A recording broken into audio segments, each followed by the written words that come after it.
Following the Battle of Dale, where the realm of Dale, allied with the Dwarves of Erebor and the Iron Hills, met the Easterlings of Run in the Valley of Dale during the War of the Ring in the late Third Age, and was the decisive battle in the northern theater of the War of the Ring.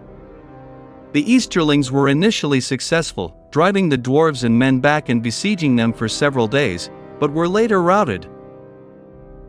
And also, the concurrent siege of Minas Tirith, that occurred in the year TA 3019, where Sauron's army besieged the capital city of Gondor.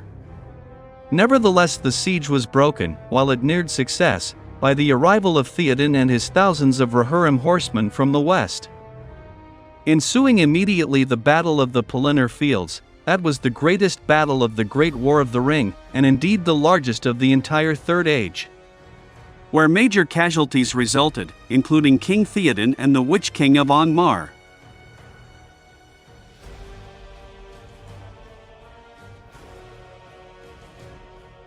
On the same day, March 15, 3019, the realm of Thranduil was invaded by the forces of Dol Guldur.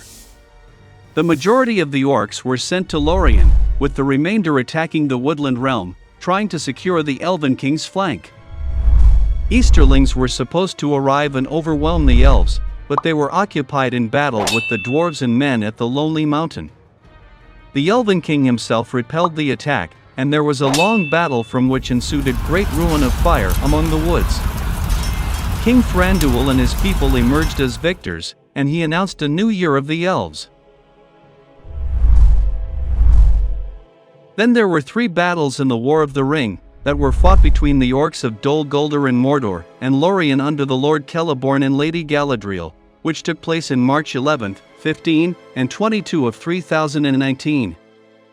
The battles resulted in victory for the Elves, and allowed Celeborn to lead an assault on Dol Guldur, where Galadriel ended the evil influence of Sauron. What is known is that forces from Dol Guldur, reinforced with Orcs from Mordor, crossed the River Anduin and assaulted Lórien 3 times, assisted at least once, in a joint attack from the west by the Orcs of Moria. Though the battles are not described in detail, the fair woods of the borders of Lórien suffered grievous harm by fire, though the valor of the Elves prevented the enemy from penetrating too deeply into their forest realm. Thrice the enemy attacked, and the 3 times the assaults were driven back. The valor of the Elven people living in Lórien was great, but Tolkien states that Lórien was protected mainly due to a power dwelling there that was far too great for any to overcome, save if Sauron had come there himself. Such power was Galadriel, wearing Nenya, who was able to defeat the Orcs. Some of the Orcs then withdrew south, either fleeing beaten or more likely to deliberately invade Rohan, and draw off any aid being sent to Gondor. Treebeard and a host of Ents, having already laid ruin to Isengard some days before, set out to prevent them entering Rohan. The Orcs encountered the Ents, upon invading the wold of Rohan, where they were either killed by the tree shepherds, drowned in the River Anduin, or fled to Dol Guldur. Following the battle, Celeborn and Galadriel led their warriors across the Anduin in a fleet of many small elven boats. They entered Mirkwood and attacked Dol Guldur. Then, Galadriel came forth and threw down the walls and cleansed its pits with her power, ending the grasp of evil in the forest.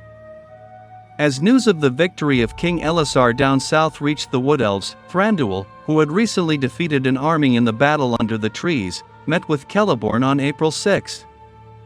The consequences of this battle were that on the day of the new year, Thranduil and Celeborn met in the forest Mirkwood, where they renamed Mirkwood as Arin Loscalen, and it was divided between Thranduil, who claimed the north, the Beornings, who settled in the middle, the Narrows, and Celeborn, who added the southern half to his realm, renaming it East Lórien.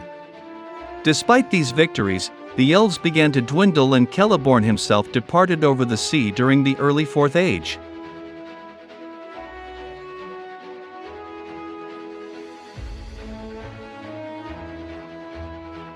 On the other hand, when the armies of the West, that had about 7,000 men and were led by Aragorn himself, decided to march to the Black Gate, for a final encounter with Sauron.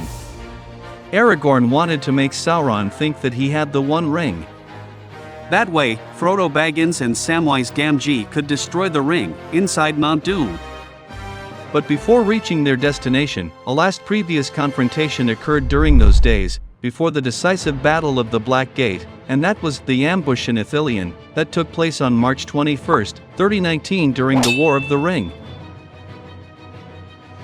where a strong force of Orcs and Easterlings ambushed the army of the West as it was marching to the Black Gate, in the very place where Faramir had waylaid the men of Harad, and the road went in a deep cutting through an outthrust of the eastward hills.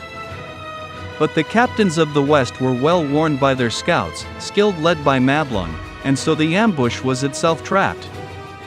For horsemen went wide about westward and came up on the flank of the enemy and from behind, and they were destroyed or driven east into the hills.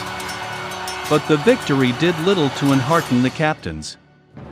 "It is but a feint," said Aragorn, "and its chief purpose, I deem, was rather to draw us on by a false guess of our enemy's weakness than to do us much hurt, yet."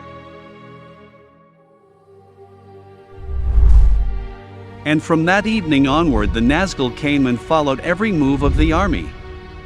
They still flew high and out of sight of all save Legolas, and yet their presence could be felt, as a deepening of shadow and a dimming of the sun, and though the ringwraiths did not yet stoop low upon their foes and were silent, uttering no cry, the dread of them could not be shaken off.